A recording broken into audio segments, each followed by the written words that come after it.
Punjabi radio USA ਸੁਣ ਰਹੇ ਸਾਰੇ ਹੀ ਮਾਣਯੋਗ ਅਤੇ ਸਤਿਕਾਰਤ ਸਰੋਤਿਆਂ ਨੂੰ ਪੰਜਾਬੀ ਰੇਡੀਓ USA ਦੀ ਟੀਮ ਅਤੇ ਮੇਰੇ ਰਾਜਕਰਮਵੀਰ ਸਿੰਘ ਵੱਲੋਂ ਆਪ ਜੀ ਨੂੰ ਬਹੁਤ ਪਿਆਰ ਸਤਿਕਾਰ ਸਹਿਤ ਦੋਨੋਂ ਹੱਥ ਜੋੜ ਕੇ ਨਿੱਘੀ ਜਿਹੀ ਸਤਿ ਸ੍ਰੀ ਅਕਾਲ। ਸਭ ਨੂੰ ਜੀ ਆਇਆਂ ਨੂੰ ਆਖਦੇ ਹਾਂ। ਸੋ ਤੇ ਪ੍ਰੋਗਰਾਮ ਖਬਰ ਤੇ ਨਜ਼ਰ ਦੇ ਵਿੱਚ ਆਪ ਸਭ ਦਾ ਸਵਾਗਤ ਹੈ। ਅੱਜ 28 ਮਾਰਚ ਦਿਨ ਸੋਮਵਾਰ ਤੁਹਾਡੇ ਲਈ ਪੇਸ਼ ਕਰਨ ਜਾ ਰਹੇ ਹਾਂ ਖਬਰ ਤੇ ਨਜ਼ਰ ਦਾ ਇਹ ਸਵੇਰ ਦਾ ਬੁਲੇਟਿਨ। ਸਾਡੇ ਨਾਲ ਅੱਜ ਦੇ ਇਸ ਸਵੇਰ ਦੇ ਪ੍ਰੋਗਰਾਮ ਦੇ ਵਿੱਚ ਜੁੜਦੇ ਨੇ ਮਿੰਟੂ ਗੁਰੂਸਰੀਆ ਜੀ ਮਲੋਟ ਸਟੂਡੀਓਜ਼ ਤੋਂ। ਮਿੰਟੂ ਜੀ, ਜੀ ਆਇਆਂ ਨੂੰ ਪਿਆਰ ਭਰੀ ਨਿੱਘੀ ਸਤਿ ਸ੍ਰੀ ਅਕਾਲ ਜੀ। ਸ਼ੁਕਰੀਆ ਜੀ, ਸਾਰਿਆਂ ਨੂੰ ਸਤਿ ਸ੍ਰੀ ਅਕਾਲ। ਸਾਡੇ ਅੱਜ ਦੇ ਪ੍ਰੋਗਰਾਮ ਖਬਰ ਤੇ ਨਜ਼ਰ ਨੂੰ ਸਪਾਂਸਰ ਕਰਦੇ ਨੇ ਖਾਲਸਾ ਇੰਸ਼ੋਰੈਂਸ ਏਜੰਸੀ ਵਾਲੇ, ਜਿਨ੍ਹਾਂ ਦੇ ਕੋਲੋਂ ਹਰ ਤਰ੍ਹਾਂ ਦੀ ਇੰਸ਼ੋਰੈਂਸ ਤੁਸੀਂ ਕਰਵਾ ਸਕਦੇ ਹੋ। ਇੰਸ਼ੋਰੈਂਸ ਬਾਰੇ ਪਤਾ ਕਰਨ ਲਈ ਕਾਲ ਕਰ ਸਕਦੇ ਹੋ। ਨੰਬਰ 408 272 2500 4082722500। ਇਸ ਦੇ ਨਾਲ ਗੁਰਦੀਪ ਸਿੰਘ ਵਰਦੀ ਕਲੋਵਿਸ ਤੋਂ, ਸੁਵਿਧਾ ਸੁਰਜੀਤ ਸਿੰਘ ਖੰਗੂੜਾ ਅਤੇ ਪਰਿਵਾਰ ਸੈਨ ਹੋਜ਼ੇ ਤੋਂ, ਸਤਨਾਮ ਸਿੰਘ ਸ਼ੇਰਗਿੱਲ ਸੈਲਮਾ ਤੋਂ, ਬਲਦੇਵ ਸਿੰਘ ਢਾਲੀਵਾਲ ਰੀਨੋ ਤੋਂ, ਸੁਰਿੰਦਰ ਕੌਰ ਧਾਮੀ ਸੀਰੀਜ਼ ਤੋਂ, ਮੱਖਣ ਸਿੰਘ ਵਿਸਕਾਂਸਨ ਤੋਂ, ਦਲਬੀਰ ਸਿੰਘ ਗਿੱਲ ਲਾਈਵ ਵੋਕ ਤੋਂ, ਕਾਬਲ ਸਿੰਘ ਬੈਂਸ ਮੋਡੈਸਟੋ ਤੋਂ, ਸੁਰਿੰਦਰ ਸਿੰਘ ਕਾਲੂ ਰੈਂਚੋ ਖਡੋਵਾ ਤੋਂ। ਇਹਨਾਂ ਸਾਰਿਆਂ ਦਾ ਬਹੁਤ ਬਹੁਤ ਧੰਨਵਾਦ। ਜੇਕਰ ਤੁਸੀਂ ਜਾਂ ਕੋਈ ਹੋਰ ਕਾਰੋਬਾਰ ਇਸ ਪ੍ਰੋਗਰਾਮ ਨੂੰ ਸਪਾਂਸਰ ਕਰਨਾ ਚਾਹੁੰਦੇ ਹੋ, ਸੰਪਰਕ ਕਰ ਸਕਦੇ ਹੋ। ਨੰਬਰ 408 722 7698 408 722 7698 ਦੇ ਉੱਤੇ। ਤਾਂ ਮਿੰਟੂ ਜੀ, ਗੱਲਬਾਤ ਦਾ ਸਿਲਸਿਲਾ ਸ਼ੁਰੂ ਕਰਦੇ ਹਾਂ। ਸਰਾਫਾ ਕਾਰੋਬਾਰੀਆਂ ਦਾ ਸੰਘਰਸ਼ ਤੇਜ਼, ਅੰਮ੍ਰਿਤਸਰ ਦਿੱਲੀ ਰੇਲ ਮਾਰਗ ਜਾਮ ਕੀਤਾ। ਇਹਨਾਂ ਨੇ ਕੱਲ ਹੀ ਆਖ ਦਿੱਤਾ ਸੀਗਾ ਜਦੋਂ ਲੁਧਿਆਣੇ 'ਚ ਇਹਨਾਂ ਤੇ ਲਾਠੀਚਾਰਜ ਹੋਇਆ ਕਿ ਅਸੀਂ ਰੇਲਾਂ ਰੋਕਣ ਵਾਲੇ ਰਾਹ ਤੇ ਪਾਵਾਂਗੇ। ਹੁਣ ਸਾਡੇ ਸੰਘਰਸ਼ ਨੂੰ ਜਿਸ ਤਰੀਕੇ ਦੇ ਨਾਲ ਜ਼ਬਰ ਵਰਤ ਕੇ ਕੁਚਲਿਆ ਜਾ ਰਿਹਾ, ਕੁਚਲਿਆ ਜਾਣ ਦੀ ਕੋਸ਼ਿਸ਼ ਕੀਤੀ ਗਈ ਹੈ, ਉਹਦੇ ਤੋਂ ਇਹਨਾਂ ਨੇ ਅਗਾਊਂ ਐਲਾਨ ਕਰ ਦਿੱਤਾ ਸੀ ਕਿ ਅਸੀਂ ਰੇਲਾਂ ਦੀਆਂ ਪਟੜੀਆਂ ਰੋਕਾਂਗੇ। ਅੱਜ ਇਹਨਾਂ ਨੇ ਰੋਕੀਆਂ ਵੀ ਹੈ। ਅੰਮ੍ਰਿਤਸਰ ਤੋਂ ਜਿਹੜੀ ਦਿੱਲੀ ਨੂੰ ਜਾਂਦੀ ਹੈ ਰੇਲ ਲਾਈਨ, ਉਹਦੇ ਤੇ ਜਾਮ ਕਰਕੇ ਰੇਲ ਮਾਰਗ ਨੂੰ ਇਹਨਾਂ ਨੇ ਕਈ ਜਿਹੜੀਆਂ ਰੇਲਾਂ ਸੀ ਉਹਨਾਂ ਦੀ ਆਵਾਜਾਈ ਠੱਪ ਕਰ ਦਿੱਤੀ ਹੈ। ਔਰ ਦੂਜੇ ਪਾਸੇ ਜੇ ਵੇਖੀਏ ਤਾਂ ਇਹ ਜਿਹੜਾ ਅੰਦੋਲਨ ਆ ਸਰਾਫਾ ਕਾਰੋਬਾਰੀਆਂ ਦਾ, ਇਹ ਅੱਜ ਲਗਭਗ 23-24 ਦਿਨਾਂ ਦਾ ਹੋ ਗਿਆ। ਕੋਈ ਵਿਚਲਾ ਰਾਹ ਜਿਹੜਾ ਹਾਲੇ ਤੱਕ ਨਿਕਲਦਾ ਨਹੀਂ ਪਿਆ। ਇਹ ਅਸਲ ਦੇ ਵਿੱਚ ਇਹਦਾ ਕਾਰਨ ਹੈ ਜਿਹੜਾ ਇਸ ਸੰਘਰਸ਼ ਦਾ, ਉਹ ਇਹ ਹੈ ਕਿ ਜਿਹੜੀਆਂ ਰਾਜ ਸਰਕਾਰਾਂ ਉਹ ਤੇ ਆਪਣਾ ਟੈਕਸ ਲੈਂਦੀਆਂ ਹੀ ਆ ਇਹਨਾਂ ਕਾਰੋਬਾਰੀਆਂ ਤੋਂ, ਉਲਟਾ ਹੁਣ ਕੇਂਦਰ ਦੀ ਸਰਕਾਰ ਨੇ ਐਕਸਾਈਜ਼ ਡਿਊਟੀ ਲਾ ਦਿੱਤੀ ਹੈ। ਉਹਦੀ ਤਸਵੀਰ ਜਿਵੇਂ ਹੀ ਇਸ ਬਜਟ ਸੈਸ਼ਨ ਦੇ ਵਿੱਚ ਆਈ, ਇਹ ਸਰਾਫਾ ਕਾਰੋਬਾਰੀ ਪੂਰੇ ਮੁਲਕ ਦੇ ਉਹ ਆਪੋ ਆਪਣੇ ਕਾਰੋਬਾਰ ਠੱਪ ਕਰਕੇ ਇਸ ਰਾਹ ਪੈ ਗਏ, ਸੰਘਰਸ਼ ਦੇ ਰਾਹ ਪੈ ਗਏ। ਹੁਣ ਦਿਲਚਸਪ ਗੱਲਾਂ ਨੇ ਕੁਝ।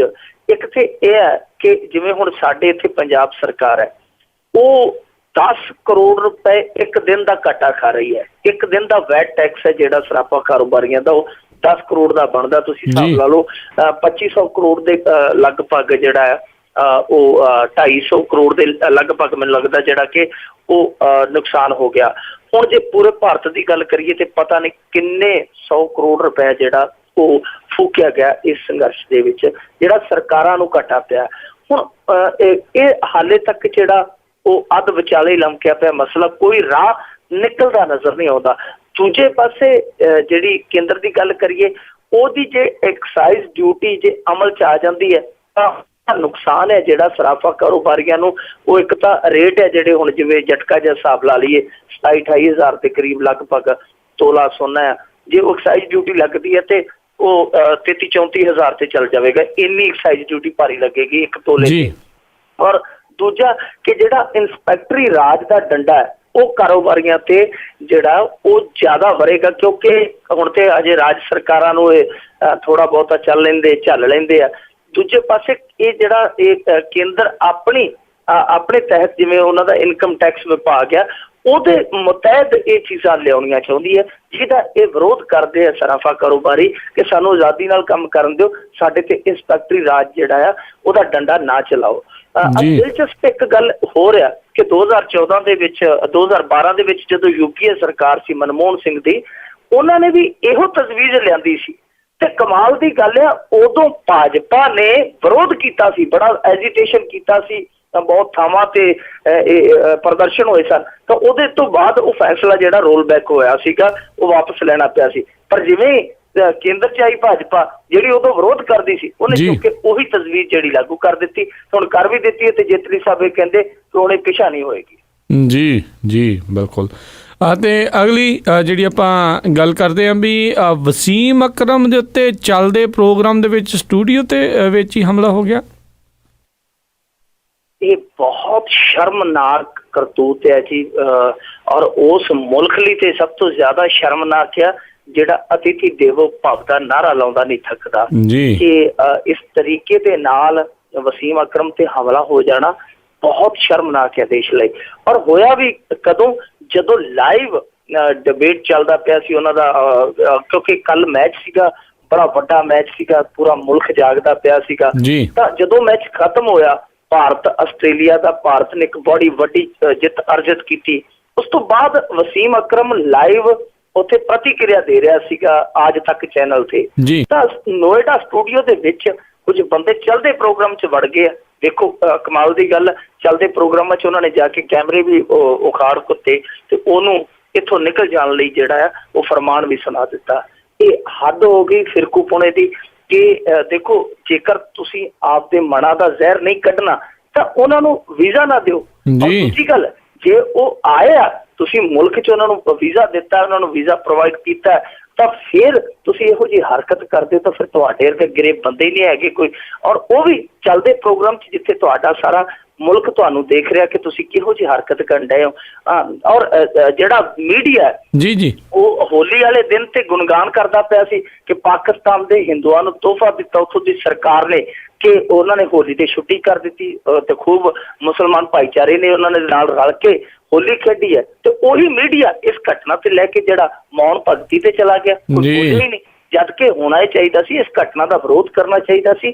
ਬੜੀ ਸ਼ਰਮਨਾਕ ਕਰਤੂਤ ਕੀਤੀ ਔਰ ਜਿਨ੍ਹਾਂ ਨੇ ਕੀਤੀ ਹੈ ਉਹਨਾਂ ਦੇ ਨਾਂ ਵੀ ਨਹੀਂ ਸਾਹਮਣੇ ਆਉਂਦੇ, ਪਰ ਨਾ ਉਹਨਾਂ ਦੇ ਕੀ ਸਾਹਮਣੇ ਆਉਣੇ ਜਿਨ੍ਹਾਂ ਨੇ ਕਰਤੂਤ ਹੀ ਕਰ ਦਿੱਤੀ। ਉਹ ਹੁਣ ਪਤਾ ਹੀ ਲੱਗ ਜਾਂਦਾ ਲੋਕਾਂ ਨੂੰ ਜਿਹੜੀ ਇਹੋ ਜਿਹੀ ਕਰਤੂਤ ਕਰਦੇ ਉਹ ਫਲਾਣੇ ਵਾਲੇ ਹੀ ਹੈ। ਹਾਂਜੀ, ਤੇ ਮੈਨੂੰ ਲੱਗਦਾ ਹੁਣ ਸ਼ਾਇਦ ਕਿਸੇ ਕੈਮਰਾ ਵਿੱਚ ਵੀ ਨਹੀਂ ਆਉਣੇ ਤੇ ਸ਼ਾਇਦ ਅਣਪਛਾਤਿਆਂ ਤੇ ਫਿਰ ਕੋਈ ਨਾ ਕੋਈ ਪਰਚਾ ਜਿਹੜਾ ਜੀ ਕਰ ਦੇਣਗੇ। ਇਹ ਇਹਨਾਂ ਦਾ ਪੱਕਾ ਹੀ ਅਸੂਲ ਹੈਗੇ ਆ। ਅਗਲੇ ਜਿਹੜੇ ਆਪਾਂ ਗੱਲ ਕਰੀਏ ਵੀ ਨਸ਼ੇ ਕਾਰਨ ਮਰੇ ਪੁੱਤ ਦੇ ਮਾਪਿਆਂ ਨੇ ਕਫਨ ਤੇ ਮੰਗ ਪੱਤਰ ਲਿਖ ਕੇ ਮੋਦੀ ਨੂੰ ਭੇਜਿਆ। ਇਹ ਮੰਗ ਪੱਤਰ ਨੇ ਮਾਵਾਂ ਦੇ ਕਲੇਜਾਂ 'ਚ ਉੱਠੇ ਕੀਰਨਿਆਂ ਦੀ ਗਾਥਾ ਹੈ। ਬੁੱਢੇ ਬਾਪੂਆਂ ਦੀਆਂ ਟੁੱਟ ਰਹੀਆਂ ਡੰਗੋਰੀਆਂ ਦੀ ਦਾਸਤਾਨ ਹੈ ਜਿਹੜੀ ਕਫਨ ਤੇ ਉਕਰੀ ਹੋਈ ਦਿੱਲੀ ਨੂੰ ਜਾ ਰਹੀ ਹੈ। ਔਰ ਇਹ ਹੱਦ ਦੀ ਗੱਲ ਹੈ, ਇੰਤਹਾ ਦੀ ਗੱਲ ਹੈ ਕਿ ਇੱਕ ਮਾਪੇ ਇੰਨਾ ਲਾਚਾਰ ਹੋ ਜਾਂਦੇ ਕਿ ਉਹ ਲਾਸ਼ ਰੂਪ 'ਚ ਪਏ ਆਪਣੇ ਬੇਟੇ ਦਾ ਸੰਸਕਾਰ ਨਹੀਂ ਕਰਦੇ, ਬਲਕਿ ਇਹ ਸੋਚਦੇ ਆ ਕਿ ਦੂਜਿਆਂ ਦੇ ਬਚ ਜਾਣ, ਸਾਡੇ ਘਰ ਦਾ ਤਾਂ ਦੀਵਾ ਜਿਹੜਾ ਬੁਝ ਗਿਆ। ਕਿਉਂਕਿ ਹੋਣੀ ਦੀ ਜਿਹੜੀ ਹਨੇਰੀ ਹੈ ਉਹ ਤੇ ਤੁਹਾਨੂੰ ਪਤਾ ਸਾਰੇ ਪੰਜਾਬ ਤੇ ਝੁਲਦੀ ਪਈ ਆ। ਸੋ ਇਹ ਨਾ ਮਾਪਿਆਂ ਦਾ ਜਿਹੜਾ ਨਜ਼ਰੀਆ ਸੀ ਉਹ ਇਹੀ ਸੀਗਾ ਕਿ ਕਿਸੇ ਤਰੀਕੇ ਨਾਲ ਅੱਗੇ ਹੀ ਨਸ਼ਾ ਜਿਹੜਾ ਉੱਥੇ ਉਹ ਬੰਦ ਹੋ ਜਾਵੇ। ਔਰ ਇਹਨਾਂ ਨੇ ਸਾਫ਼ ਤੌਰ ਤੇ ਕਾਰਵਾਈ ਦੀ ਮੰਗ ਕੀਤੀ ਹੈ ਕਿ ਜਿਹੜਾ ਸਾਡਾ ਇੱਥੋਂ ਦਾ ਵਿਧਾਇਕ ਆ ਔਰ ਪੁਲਿਸ ਪ੍ਰਸ਼ਾਸਨ ਆ ਉਹਦੇ ਤੇ ਮਾਮਲਾ ਦਰਜ ਕੀਤਾ ਜਾਵੇ। ਇਹਦਾ ਮਤਲਬ ਇਹ ਹੈ ਕਿ ਜੋ ਕੁਝ ਉੱਥੇ ਵਾਪਰਦਾ ਪਿਆ ਸੀ ਪੱਟੀ ਦੇ ਵਿੱਚ, ਇਹ ਘਟਨਾ ਜਿਵੇਂ ਵਾਪਰੀ ਹੈ ਤਾਂ ਉਹ ਮਨਜੀਤ ਸਿੰਘ ਨਾਂ ਦਾ ਨੌਜਵਾਨ 27 ਸਾਲ ਦਾ ਸੀ, ਵੱਧ ਨਸ਼ਾ ਕਰਕੇ ਮਰ ਗਿਆ। ਤਾਂ ਉਹਦੇ ਮਾਪਿਆਂ ਨੇ ਉਹਦਾ ਸੰਸਕਾਰ ਨਹੀਂ ਕੀਤਾ ਬਲਕਿ ਮੰਗ ਪੱਤਰ ਦੇਣ ਦੀ ਉਹਨਾਂ ਨੇ ਅੜੀ ਕੀਤੀ ਔਰ ਅੰਤ 'ਚ ਕਾਮਯਾਬ ਵੀ ਹੋਏ। ਹਾਲਾਂਕਿ ਪਹਿਲਾਂ ਡੀਐਸਪੀ ਨੇ ਕਿਹਾ ਅਸੀਂ ਕਾਗਜ਼ ਤੇ ਲਿਖ ਕੇ ਮੰਗ ਪੱਤਰ ਕਬੂਲ ਕਰਾਂਗੇ, ਦੂਜਾ ਮੰਗ ਪੱਤਰ ਨਹੀਂ ਲਵਾਂਗੇ। ਉਹਨਾਂ ਨੇ ਕਿਹਾ ਕਿ ਸਾਡਾ ਫਿਰ ਆ ਪਿਆ, ਅਸੀਂ ਸੰਸਕਾਰ ਵੀ ਨਹੀਂ ਕਰਨਾ, ਜੇ ਮੰਗ ਪੱਤਰ ਦਿਆਂਗੇ ਤੇ ਇਹਦੇ ਕਫਨ ਤੇ ਦਿਆਂਗੇ। ਸੋ ਬਾਅਦ ਦੇ ਵਿੱਚ ਉਹਨਾਂ ਨੂੰ ਲੈਣਾ ਪਿਆ। ਪਰ ਇਹ ਸਵਾਲ ਆਪਣੇ ਆਪ ਦੇ ਵਿੱਚ ਉੱਠਦਾ ਕਿ ਉਹ ਵਿਧਾਇਕ ਤੇ ਪੁਲਿਸ ਪ੍ਰਸ਼ਾਸਨ ਤੇ ਮਾਮਲਾ ਦਰਜ ਕਰਵਾਉਣ ਦੀ ਕਿਉਂ ਮੰਗ ਕਰਦੇ ਪਏ। ਇਹਦਾ ਮਤਲਬ ਇਹ ਹੈ ਕਿ ਉਹਨਾਂ ਨੇ ਪਹਿਲਾਂ ਵੀ ਹੱਥ ਪੈਰ ਮਾਰੇ ਹੋਣੇ ਆ, ਕਿਸੇ ਨੇ ਸੁਣੀ ਨਹੀਂ ਕਿ ਸਾਡੇ ਮੁੰਡੇ ਨੂੰ ਫਲਾਣਾ ਵੇਚਦਾ, ਸਾਡੇ ਮੁੰਡੇ ਨੂੰ ਫਲਾਣਾ ਲਾਉਂਦਾ ਹੈ, ਪਰ ਕਿਸੇ ਨੇ ਗੱਲ ਨਹੀਂ ਸੁਣੀ ਹੋਣੀ। ਅੰਤ ਦੇ ਵਿੱਚ ਅੱਜ ਉਹਦੀ ਮੌਤ ਤੋਂ ਬਾਅਦ ਉਹਨਾਂ ਲੋਕਾਂ ਨੂੰ ਜਿਹੜੇ ਜ਼ਿੰਮੇਵਾਰ ਉਹਨਾਂ ਦੀ ਨਜ਼ਰ 'ਚ ਲੱਗਦੇ ਆ ਕਿ ਇਹਨਾਂ ਦੇ ਕਰਕੇ ਸਭ ਕੁਝ ਹੋਇਆ, ਉਹਨਾਂ ਤੇ ਕਾਰਵਾਈ ਦੀ ਮੰਗ ਕਰਦੇ ਆ। ਪਰ ਅਫਸੋਸ ਇਹ ਹੈ ਕਿ ਜਿਨ੍ਹਾਂ ਦੇ ਕੋਲੇ ਮੰਗ ਪੱਤਰ ਜਾਂਦੇ ਆ ਉਹ ਤੇ ਸਗੋਂ ਉਹਨਾਂ ਸੰਜੀਦਾ ਕੀ ਹੋਣਾ, ਉਹ ਤੇ ਸਗੋਂ ਚਾਹੁੰਦੇ ਆ, ਉਹ ਤਾਂ ਖੁਸ਼ ਨੇ ਕਿ ਇਹ ਭਾਈ ਜਿਹੜੀ ਨਸਲ ਕੁਸ਼ੀ ਬਰੂਦਾਂ ਦੇ ਨਾਲ ਹੁੰਦੀ ਸੀ ਅੱਗੇ, ਉਹ ਨਸਲ ਕੁਸ਼ੀ ਹੁਣ ਪੰਜਾਬੀਆਂ ਦੇ ਹੱਥੋਂ ਹੋ ਰਹੀ ਹੈ। ਉਹਨਾਂ ਨੇ ਕੀ ਲੈਣਾ, ਪਰ ਇਹ ਪੰਜਾਬ ਸਰਕਾਰ ਨੂੰ ਜਿਹੜਾ ਆ ਉਹ ਥੋੜਾ ਜਿਹਾ ਸ਼ਰਮ ਵੱਲ ਹੱਥ ਮਾਰਨਾ ਚਾਹੀਦਾ। ਇਹਨਾਂ ਦਾ ਸਿਹਤ ਮੰਤਰੀ ਅਜੇ 4 ਦਿਨ ਪਹਿਲੇ ਕਹਿ ਕੇ ਹਟਿਆ ਅਸੈਂਬਲੀ ਦੇ ਵਿੱਚ ਕਿ ਸਾਡੇ ਤਾਂ ਜੀ ਰੀਹੈਬਲੀਟੇਸ਼ਨ ਸੈਂਟਰ ਖਾਲੀ ਪਏ, ਸਾਡੇ ਕੋਲ ਤੇ ਨਸ਼ੇੜੀ ਹੈ ਹੀ ਨਹੀਂ ਪੰਜਾਬ ਦੇ ਵਿੱਚ, ਜਿਹੜੇ ਸੀ ਅਸੀਂ ਨਸ਼ਾ ਮੁਕਤ ਕਰ ਦਿੱਤੇ। ਤੇ ਉਹਨੂੰ ਬੰਦਾ ਪੁੱਛੇ ਆਹ ਹੁਣ ਚੰਦਰਮਾ ਤੋਂ ਡਿੱਗ ਪਏ ਆ ਜਿਹੜੇ ਆ ਗੱਭਰੂ, ਇੱਕ ਇੱਥੇ ਮਰ ਗਿਆ ਪੱਟੀ 'ਚ, ਜਗਰਾਓਂ 10 ਦਿਨਾਂ 'ਚ 4 ਇੱਕੋ ਸ਼ਹਿਰ ਦੇ ਅੰਦਰ ਮਰ ਗਏ 4 ਚਿੱਟਾ ਪੀ ਕੇ। ਜੀ ਜੀ। ਤੇ ਅਗਲੀ ਜਿਹੜੀ ਆਪਾਂ ਗੱਲ ਕਰੀਏ, ਜਥੇਦਾਰ ਗਿਆਨੀ ਗੁਰਬਚਨ ਸਿੰਘ ਵੱਲੋਂ ਸ਼ਿਵ ਸੈਨਾ ਦੇ ਲੀਡਰਾਂ ਨੂੰ ਕੁਰਕੀ। ਹਾਂਜੀ, ਗਿਆਨੀ ਗੁਰਬਚਨ ਸਿੰਘ ਬੋਲੇ ਨੇ ਜੀ, ਔਰ ਖੁੱਲ੍ਹ ਕੇ ਬੋਲੇ ਨੇ। ਅੱਜ ਉਹਨਾਂ ਨੇ ਖਾਸ ਤੌਰ ਤੇ ਸ਼ਿਵ ਸੈਨਾ ਵਾਲਿਆਂ ਨੂੰ ਕਿਹਾ ਕਿ ਇਹਨਾਂ ਨੂੰ ਫੜ ਲਓ, ਇਹਨਾਂ ਨੂੰ ਰੋਕੋ, ਨਹੀਂ ਤਾਂ ਫਿਰ ਸਿੱਖ ਕੌਮ ਹੈ ਜਿਹੜੀ ਉਹ ਆਪਦਾ ਕੰਮ ਆਪ ਕਰੇਗੀ। ਸੋ ਸਿੱਧੇ ਤੌਰ ਤੇ ਕਹਿ ਲਈਏ ਕੁਰਕੀ ਹੈ, ਕੁਰਕੀ ਕਹਿ ਲਓ ਜਾਂ ਧਮਕੀ ਕਹਿ ਲਓ ਜਾਂ ਚੇਤਾਵਨੀ ਕਹਿ ਲਓ, ਜੋ ਮਰਜ਼ੀ ਕਹਿ ਲਓ। ਖੁੱਲ੍ਹੇ ਸ਼ਬਦਾਂ ਦੇ ਵਿੱਚ ਜੇ ਕਹੀਏ ਤੇ ਇੱਕ ਉਹਨਾਂ ਨੇ ਚੇਤਾਵਨੀ ਜਾਰੀ ਕੀਤੀ ਕਿ ਇਹਨਾਂ ਤੇ ਕਾਰਵਾਈ ਕਰੋ, ਨਹੀਂ ਤਾਂ ਕੱਲ੍ਹ ਨੂੰ ਜੇ ਕੁਛ ਹੋ ਗਈ ਵਾਧੀ ਘਾਟੀ ਤੇ ਫੇਰ ਲਾਂਭਾ ਨਾ ਦਿਓ। ਅਸਲ ਦੇ ਵਿੱਚ ਉਹ ਮੁੱਦਾ ਬਣਿਆ ਹੋਇਆ ਜੀ ਕਿ ਜਿਹੜਾ ਸ਼ਿਵ ਸੈਨਿਕਾਂ ਨੇ ਚੰਦ ਚਾੜਿਆ ਸੀਗਾ ਉਹਦੀ ਮੌਤ ਤੋਂ ਬਾਅਦ, ਅਭਿਸ਼ੇਕ ਬੱਤਾ ਦੀ ਮੌਤ ਤੋਂ ਬਾਅਦ, ਤਾਂ ਜੋ ਉਹਨਾਂ ਨੇ ਜਲੀਲ ਕੀਤਾ ਸੀ ਗੁਰਸਿੱਖ ਨੂੰ, ਮੁੱਦਾ ਬੜਾ ਭਖਿਆ ਹੋਇਆ। ਅੱਜ ਇਹਨਾਂ ਨੇ ਬਿਆਨ ਦਿੱਤਾ, ਦੂਜੇ ਪਾਸੇ ਕੁਝ ਸਿੱਖ ਨੌਜਵਾਨਾਂ ਨੇ ਟਾਈਮ ਬੰਨ ਲਿਆ ਉਹਨਾਂ ਦੇ ਨਾਲ ਨਵਾਂ ਸ਼ਹਿਰ ਦਾ, ਉਹ ਵੀਡੀਓ ਹੋਈ ਜਾਂਦੇ ਸੀ, ਉੱਧਰੋਂ ਉਹ ਧੜੇ ਵਾਲੇ ਵੀਡੀਓ ਪਾਈ ਜਾਂਦੇ ਸੀ, ਉੱਧਰੋਂ ਉਹ ਪਾਈ ਜਾਂਦੇ ਸੀ, ਉੱਧਰੋਂ ਉਹ ਕਹਿੰਦੇ ਸੀ ਉਹ ਨਹੀਂ ਆਏ, ਉੱਧਰੋਂ ਕਹਿੰਦੇ ਸੀ ਉਹ ਨਹੀਂ ਆਏ। ਸੋ ਉੱਥੇ ਵੀ ਅੱਜ ਕਾਫੀ ਗਰਮਾ ਗਰਮੀ ਰਹੀ ਹੈ। ਸਿੱਖ ਨੌਜਵਾਨ ਜਿਹੜੇ ਆ ਉਹ ਉੱਥੇ ਵੀ ਤਿਆਰ ਦੇਖੇ ਗਏ। ਦੂਜੇ ਪਾਸੇ ਫਗਵਾੜੇ ਦੇ ਵਿੱਚ ਕੁਝ ਸਿੱਖ ਜਥੇਬੰਦੀਆਂ ਉਹਨਾਂ ਨੇ ਤਾਂ ਇੱਥੋਂ ਤੱਕ ਇਲਜ਼ਾਮ ਲਾ ਦਿੱਤੇ ਆ ਕਿ ਇਹ ਜਿਹੜਾ ਬੱਤਾ ਸੀਗਾ, ਜਿਹੜੀ ਉਹਦੀ ਲਾਸ਼ ਤੇ ਪਾਇਆ ਗਿਆ ਤਿਰੰਗਾ, ਉਹ ਵੀ ਉਹਨਾਂ ਨੇ ਕਿਹਾ ਕਿ ਤਿਰੰਗੇ ਦਾ ਅਪਮਾਨ ਕੀਤਾ ਇਹਨਾਂ ਨੇ, ਇਹ ਵੀ ਪਰਚਾ ਦਰਜ ਕਰੋ। ਦੂਸਰੇ ਧਾਰਾਵਾਂ ਦੇ ਅਧੀਨ ਤਾਂ ਪਰਚੇ ਦਰਜ ਹੋਣੇ ਹੀ ਹੈ ਜਿਹੜੇ ਉਹਨਾਂ ਨੇ ਰਾਹਗੀਰਾਂ ਦੇ ਨਾਲ ਵਤੀਰੇ ਕੀਤੇ ਆ, ਪਰ ਆ ਵੀ ਪਰਚਾ ਦਰਜ ਕਰੋ, ਉਹਨਾਂ ਨੇ ਮੰਗ ਕਰ ਦਿੱਤੀ ਹੈ। ਪਰ ਇਹ ਸਾਰਾ ਕੁਛ ਜਦੋਂ ਵਾਪਰਦਾ ਪਿਆ, ਸਟ੍ਰੈਸ ਹੈ ਮਾਹੌਲ ਦੇ ਵਿੱਚ, ਤਨਾਤਨੀ ਹੈ ਦੋਵੇਂ ਪਾਸੇ, ਤਾਂ ਸਰਕਾਰ ਹੈ ਪੰਜਾਬ ਦੀ ਉਹ ਉਸੇ ਤਰ੍ਹਾਂ ਹੀ ਖਾਮੋਸ਼ ਹੈ ਜਿਸ ਤਰ੍ਹਾਂ ਉਸ ਦਿਨ ਧਰਨੇ ਤੇ ਖੜੀ ਪੁਲਿਸ ਚੁੱਪ-ਚਾਪ ਸਾਰਾ ਤਮਾਸ਼ਾ ਵੇਖ ਰਹੀ ਸੀ ਜਦੋਂ ਇੱਕ ਗੁਰੂ ਸਿੱਖ ਨੂੰ ਜਲੀਲ ਕੀਤਾ ਜਾ ਰਿਹਾ ਸੀ। ਸਰਕਾਰ ਪੰਜਾਬ ਦੀ ਹੈ ਜਿਹੜੀ ਚੁੱਪ ਸ਼ਾਂਤ ਹੈ, ਤੇ ਇਹ ਚੁੱਪੀ ਹੈ ਜਿਹੜੀ ਖਤਰਨਾਕ ਸਾਬਤ ਹੋ ਸਕਦੀ ਹੈ। ਜਿਸ ਤਰੀਕੇ ਨਾਲ ਦੋਵੇਂ ਪਾਸਿਆਂ ਤੋਂ ਬਿਆਨ ਆਉਂਦੇ ਪਏ ਆ, ਦੋਵੇਂ ਪਾਸਿਆਂ ਤੋਂ ਟਾਈਮ ਵੱਜਦੇ ਪਏ ਆ, ਕਿਤੇ ਇੱਕ ਥਾਂ ਤੇ ਵੀ ਟਕਰਾਅ ਹੋ ਗਿਆ ਤੇ ਬਲਦੀ ਤੇ ਬੂਥੇ ਚਲੇ ਜਾਣਾ ਸਾਰਿਆਂ ਨੇ। ਸੋ ਇਹਦੇ ਨਾਲੋਂ ਚੰਗਾ ਹੈ ਕਿ ਜੋ ਕੁਝ ਕੀਤਾ ਸ਼ਿਵ ਸੈਨਾ ਵਾਲਿਆਂ ਨੇ, ਜੋ ਕੀਤਾ ਉਸ ਨੂੰ ਕੋਈ ਵੀ ਬੰਦਾ ਜਸਟੀਫਾਈਡ ਨਹੀਂ ਕਰ ਸਕਦਾ। ਉਹਨਾਂ ਜੋ ਕੀਤਾ ਅੱਤ ਦਰਜੇ ਦਾ ਘਟੀਆ ਕੰਮ ਕੀਤਾ, ਉਹਦੇ ਲਈ ਉਹਨਾਂ ਨੂੰ ਛੇਤੀ ਤੋਂ ਛੇਤੀ ਕਾਰਵਾਈ ਦੇ ਘੇਰੇ 'ਚ ਲਿਆਉਣਾ ਚਾਹੀਦਾ। ਨਹੀਂ ਤੇ ਕੱਲ੍ਹ ਨੂੰ ਗੱਲ ਜੇ ਫੈਲੀ, ਉਹਦੀ ਸਭ ਤੋਂ ਜ਼ਿਆਦਾ ਵੱਡੀ ਜ਼ਿੰਮੇਵਾਰ ਪੰਜਾਬ ਸਰਕਾਰ ਹੋਏਗੀ, ਕਿਉਂਕਿ ਇਸ ਮੁੱਦੇ ਤੇ ਹਾਲੇ ਤੱਕ ਕੋਈ ਕਿਸੇ ਤਰਜਮਾਨ ਦਾ, ਕਿਸੇ ਸਰਕਾਰੀ ਬੁਲਾਰੇ ਦਾ ਬਿਆਨ ਤੱਕ ਨਹੀਂ ਆਇਆ। ਜੀ ਬਿਲਕੁਲ ਜੀ। ਇਹੋ ਜਿਹੀਆਂ ਚੀਜ਼ਾਂ ਨੂੰ ਤੇ ਜਾਣ ਕੇ ਅਣਗੌਲਿਆ ਕਰ ਦਿੰਦੇ ਆ ਵੀ ਪਤਾ ਨਹੀਂ ਕੀ ਚਾਹੁੰਦੇ ਕੀ ਨੇ। ਅਜੇ ਇਹ ਆਖੀ ਜਾਂਦੇ ਵੀ ਸਾਡੇ ਕਰਕੇ ਹੀ ਸ਼ਾਂਤੀ ਜਿਹੜੀ ਆ ਬਹਾਲ ਹੋਈ ਹੈ। ਆ ਅਗਲੀ ਜਿਹੜੀ ਆਪਾਂ ਗੱਲ ਕਰਦੇ ਵੀ ਸਹਿਜਧਾਰੀਆਂ ਨੂੰ ਭਰਮਾਉਣ 'ਚ ਲੱਗੀ ਹੋਈਆਂ ਆ ਹਿੰਦੂਤਵੀ ਤਾਕਤਾਂ। ਇਹ ਇੱਕ ਉਹ ਪਹਿਲੂ ਹੈ ਜਿਹਦੇ ਤੋਂ ਸਾਰੇ ਅਣਜਾਣ ਆ। ਅਚਾਨਕ ਇੰਡੀਅਨ ਐਕਸਪ੍ਰੈਸ ਦੀ ਖਬਰ ਪ੍ਰਕਾਸ਼ਿਤ ਹੁੰਦੀ ਹੈ ਤੇ ਸਾਰਿਆਂ ਦੇ ਕੰਨ ਖੜੇ ਹੋ ਜਾਂਦੇ ਆ ਜੀ ਕਿ ਲੁਧਿਆਣੇ ਤੇ ਬਠਿੰਡਾ ਜ਼ਿਲ੍ਹੇ ਦੇ ਵਿੱਚ ਜਿਹੜੇ ਹਿੰਦੂਤਵੀ ਤਾਕਤਾਂ ਆ ਉਹ ਸਹਿਜਧਾਰੀਆਂ ਨੂੰ ਭਰਮਾਉਣ 'ਚ ਲੱਗੀਆਂ ਹੋਈਆਂ ਕਿ ਤੁਸੀਂ ਇਸ ਤਰ੍ਹਾਂ ਕਰੋ ਕਿ ਜੇ ਤੁਹਾਨੂੰ ਕਮੇਟੀ ਦੇ ਵੋਟ ਦਾ ਅਧਿਕਾਰ ਨਹੀਂ ਦਿੰਦੇ ਤਾਂ ਕੋਈ ਗੱਲ ਨਹੀਂ, ਹਿੰਦੂਤਵ ਦੇ ਤੁਹਾਡੇ ਲਈ ਦਰਵਾਜ਼ੇ ਖੁੱਲੇ, ਤੁਸੀਂ ਘਰ ਵਾਪਸੀ ਕਰੋ, ਬੇਸ਼ੱਕ ਤੁਸੀਂ ਆਸਥਾ ਉੱਧਰ ਰੱਖੀ ਚੱਲੋ, ਸਾਨੂੰ ਕੋਈ ਇਤਰਾਜ਼ ਨਹੀਂ ਹੈ, ਤੁਸੀਂ ਇੱਥੇ ਘਰ ਵਾਪਸੀ ਕਰੋ, ਅਸੀਂ ਤੁਹਾਡਾ ਸਵਾਗਤ ਕਰਾਂਗੇ। ਔਰ ਇਹ ਸਿਲਸਿਲਾ 2-4 ਦਿਨ ਤੋਂ ਨਹੀਂ ਚੱਲਿਆ, ਉਸ ਦਿਨ ਤੋਂ ਚੱਲਿਆ ਜਿਸ ਦਿਨ ਤੋਂ ਰਾਜ ਸਭਾ ਦੇ ਵਿੱਚ ਇਹਨਾਂ ਨੇ ਸਹਿਜਧਾਰੀਆਂ ਵਾਲਾ ਬਿੱਲ ਪਾਸ ਕਰਵਾਇਆ। ਉਸ ਤੋਂ ਬਾਅਦ ਇਹ ਚੱਲ ਪਏ, ਪਹਿਲਾਂ ਪੰਫਲੇਟ ਦੇ ਰੂਪ ਦੇ ਵਿੱਚ, ਹੁਣ ਨੁੱਕੜ ਮੀਟਿੰਗਾਂ ਹੋਣ ਲੱਗ ਪਈਆਂ ਤੇ ਹੁਣ ਤੇ ਵਿਸ਼ਵ ਹਿੰਦੂ ਪਰਿਸ਼ਦ ਵਾਲਿਆਂ ਨੇ ਸਪਸ਼ਟ ਤੌਰ ਤੇ ਮੰਨ ਵੀ ਲਿਆ।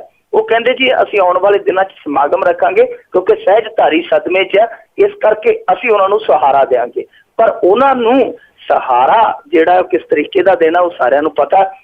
ਔਰ ਇਹ ਕਮਾਲ ਦੀ ਗੱਲ ਇਹ ਹੈ ਕਿ ਕਿਸੇ ਵੀ ਸਿੱਖ ਜਥੇਬੰਦੀ, ਕਿਸੇ ਵੀ ਸਿੱਖ ਆਗੂ, ਕਿਸੇ ਵੀ ਸਿੱਖ ਰਹਿਨੁਮਾ ਦੀ ਕਿਸੇ ਦੀ ਕੋਈ ਇਸ ਮਾਮਲੇ 'ਚ ਹਾਲੇ ਤੱਕ ਪ੍ਰਤੀਕਿਰਿਆ ਨਹੀਂ ਆਈ, ਕਿਸੇ ਨੇ ਇਤਰਾਜ਼ ਨਹੀਂ ਜਤਾਇਆ।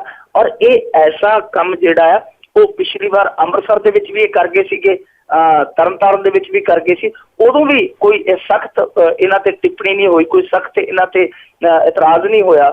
ਜਦ ਕਿ ਆਗਰੇ ਦੇ ਵਿੱਚ ਹੋਇਆ ਸੀ ਤੇ ਅਗਲੇ ਦਿਨ ਉੱਥੇ ਬਰਾਬਰ ਵਿਰੋਧ ਹੋਇਆ, ਉੱਥੋਂ ਸਭ ਕੁਛ ਜਿਹੜਾ ਸੀਗਾ ਠੱਪ ਹੋਇਆ। ਇੱਕ ਵਾਰੀ ਇਹਨਾਂ ਦੇ ਸਮਾਗਮ ਉੱਥੇ ਰੱਦ ਹੋਏ ਘਰ ਵਾਪਸੀ ਵਾਲੇ, ਪਰ ਇੱਥੇ ਪੰਜਾਬ ਦੇ ਵਿੱਚ 2-3 ਥਾਈਂ ਤੇ ਕਰਕੇ ਬਠਿੰਡੇ ਥੋੜਾ ਜਿਹਾ ਵਿਰੋਧ ਹੋਇਆ ਸੀ। ਤਾਂ ਉਹ ਸਿਲਸਿਲਾ ਜਿਹੜਾ ਲੱਗਦਾ ਕਿ ਅੱਗੇ ਫੇਰ ਚਲਾਉਣਗੇ। ਔਰ ਇਹਦਾ ਮੁੱਢ ਹੈ ਜਿਹੜਾ ਬੜੀ ਸਕੀਮ ਨਾਲ ਬੰਨਿਆ ਇਹਨਾਂ ਨੇ।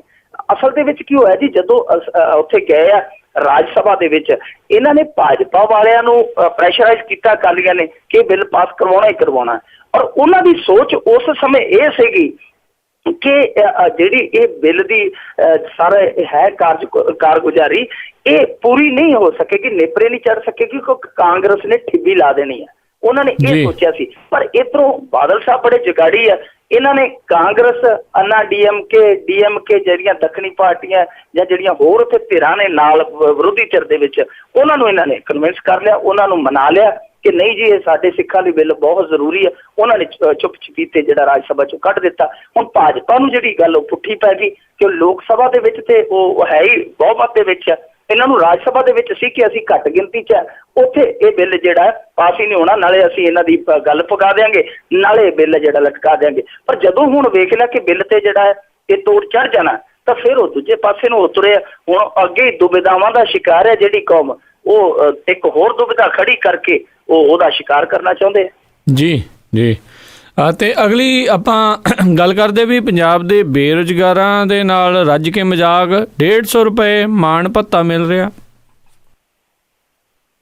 ਇਹ ਬੇਰੁਜ਼ਗਾਰੀ ਭੱਤਾ ਕਾਹਦਾ ਜੀ, ਤਾਂ ਬੇਰੁਜ਼ਗਾਰੀ ਭੱਤੇ ਦਾ ਭੱਤਾ ਭੰਨਣਾ ਆ ਕਿ ਕੁਛ ਵੀ ਨਹੀਂ ਹੈ। 150 ਰੁਪਇਆ 250 ਰੁਪਇਆ 150 ਰੁਪਇਆ ਉਹਨੂੰ ਮਿਲ ਰਿਹਾ ਵਾ ਜਿਹੜਾ 10ਵੀਂ ਪਾਸ ਆ ਜਾਂ 8ਵੀਂ ਪਾਸ ਆ, ਜਿਹੜਾ ਰਜਿਸਟਰਡ ਆ ਬੇਰੁਜ਼ਗਾਰ, ਉਹਨੂੰ 150 ਰੁਪਏ ਦਾ ਇਹ ਗੱਫਾ ਦਿੰਦੇ ਆ। ਤੇ ਜਿਹੜਾ BA MA ਆ ਉਹਨੂੰ ਥੋੜਾ ਜਿਹਾ ਵੱਧ ਦੇ ਦਿੰਦੇ, ਉਹਨੂੰ 250 ਰੁਪਇਆ ਦੇ ਦਿੰਦੇ ਆ। ਹੁਣ ਦੇਖੋ ਜਿਹੜਾ ਨਰੇਗਾ 'ਚ ਕੰਮ ਕਰਦਾ, ਨਰੇਗਾ 'ਚ ਦਿਹਾੜੀ ਜਾਂਦਾ ਹੈ, ਤਾਂ ਉਹਦੀ ਦਿਹਾੜੀ ਜਿਹੜੀ 200-250 ਰੁਪਇਆ ਘੱਟੋ ਘੱਟ ਉਹਦੀ ਦਿਹਾੜੀ ਹੈ।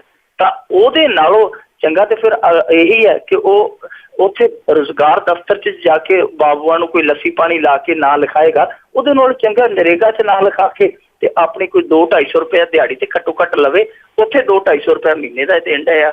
ਔਰ ਇਹ ਨਹੀਂ ਮਜ਼ਾਕ ਇਸ ਗੱਲ ਦਾ ਨਹੀਂ ਕਿ 150-250 ਰੁਪਇਆ ਹੀ ਭੱਤਾ ਦੇਣ ਡਿਆ, ਮਜ਼ਾਕ ਇੱਕ ਹੋਰ ਵੀ ਬੜਾ ਤਗੜਾ ਕਰਦੇ ਪਏ ਆ। ਇਹ ਕਹਿੰਦੇ ਆ ਕਿ ਜਿਹੜਾ ਸਾਡੇ ਕੋਲ ਸਰਕਾਰ ਦੇ ਅੰਕੜਿਆਂ 'ਚ, ਸਰਕਾਰ ਦੀਆਂ ਵਹੀਆਂ 'ਚ ਜਿਹੜਾ ਦਰਜ ਹੋਏਗਾ ਬੇਰੁਜ਼ਗਾਰ, ਉਹਦੇ ਲਈ ਸ਼ਰਤ ਇਹ ਹੈ ਕਿ ਉਹਦਾ ਮਾਂ ਪਿਓ ਜਿਹੜਾ, ਉਹਦੀ ਆਮਦਨ ਸਾਲਾਨਾ ਜਿਹੜੀ ਉਹ 12,000 ਤੋਂ ਉੱਤੇ ਨਾ ਹੋਵੇ, ਯਾਨੀ ਇੱਕ ਮਹੀਨੇ ਦਾ 1,000 ਹੀ ਉਹ ਕਮਾਉਂਦਾ ਹੋਵੇ ਪਰਿਵਾਰ ਜਿਹਨੇ ਰਜਿਸਟਰਡ ਹੋਣਾ।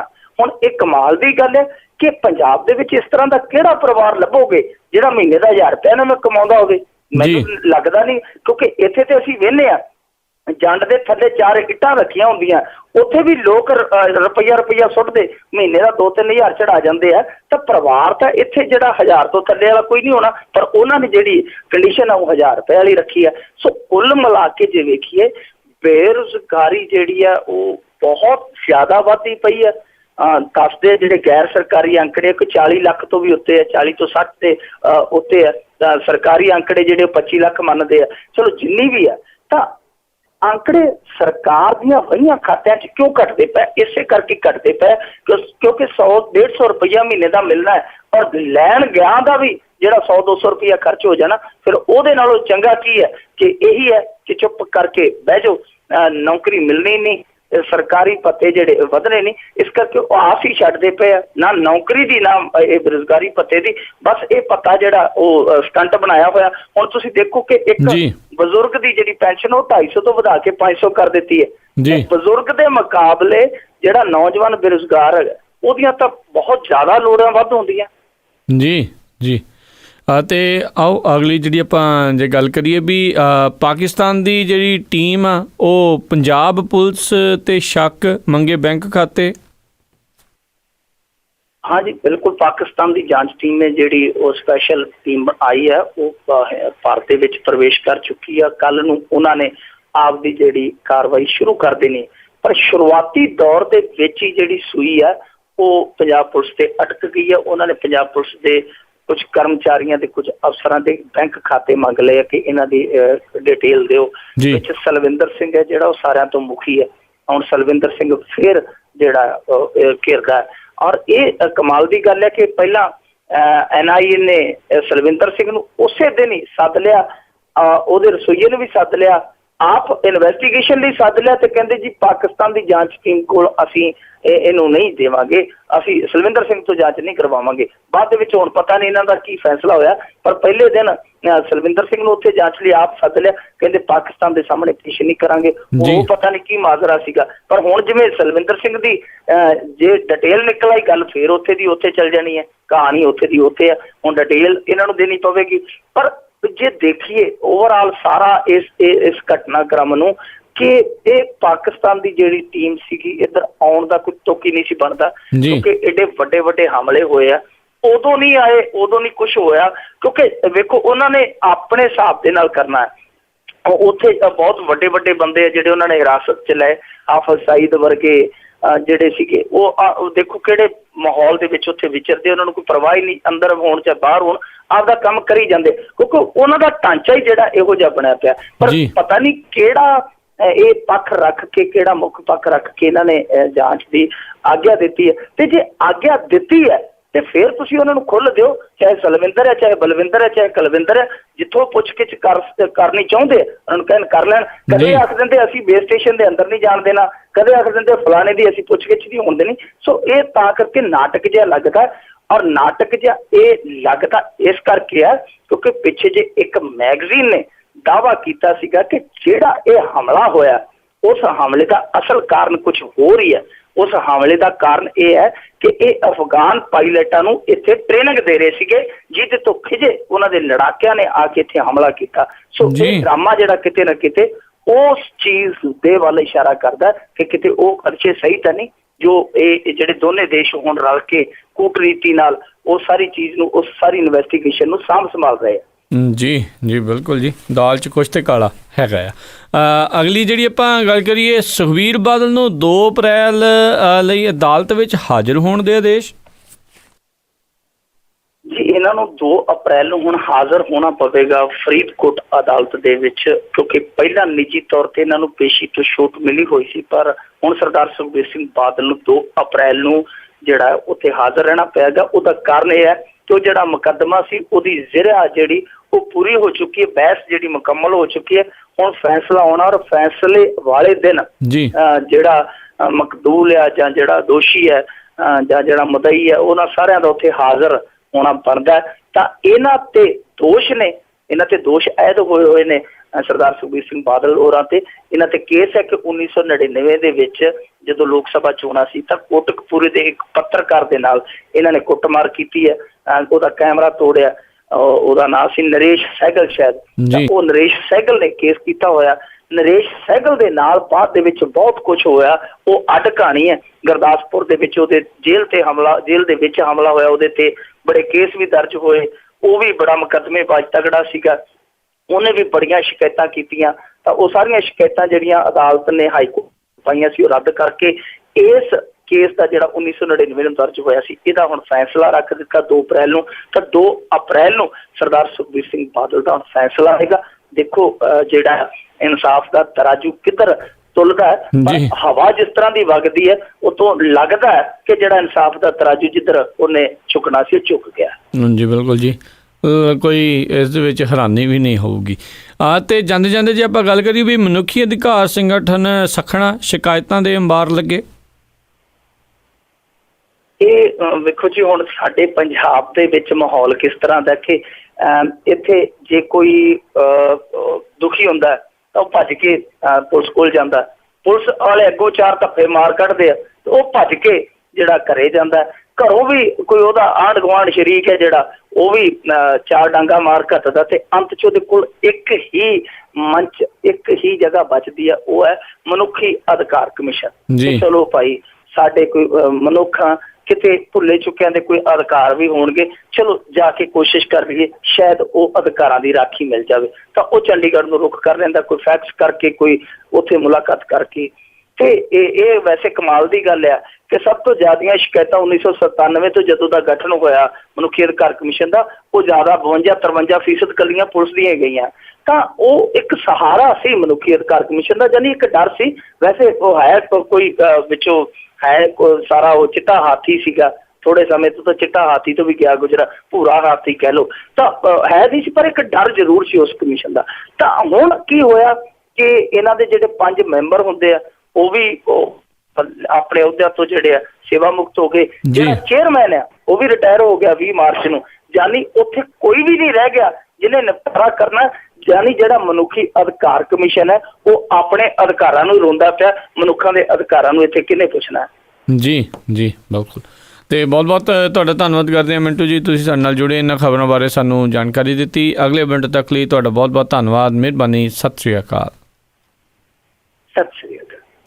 ਇਸ ਉੱਤੇ ਇੱਥੇ ਹੀ ਸਾਡਾ ਅੱਜ ਦਾ ਇਹ ਪ੍ਰੋਗਰਾਮ ਖਬਰ 'ਤੇ ਨਜ਼ਰ ਆਓ ਹੁਣ ਸਮਾਪਤ ਹੁੰਦਾ ਹੈ। ਹੁਣ ਮੈਨੂੰ ਰਾਜਕਰਮਵੀਰ ਸਿੰਘ ਨੂੰ ਇਜਾਜ਼ਤ ਦਿਓ। ਮੇਰੇ ਵੱਲੋਂ ਵੀ ਆਪ ਸਭ ਨੂੰ ਬਹੁਤ ਪਿਆਰ ਸਤਿਕਾਰ ਸਹਿਤ ਦੋਨੋਂ ਹੱਥ ਜੋੜ ਕੇ ਨਿੱਘੀ ਜਿਹੀ ਸਤਿ ਸ਼੍ਰੀ ਅਕਾਲ। ਜਿਉਂਦੇ ਵਸਦੇ ਰਹੋ, ਹਾਸਦੇ ਖੇਡਦੇ ਰਹੋ, ਸੁਣਦੇ ਰਹੋ ਪੰਜਾਬੀ ਰੇਡੀਓ USA।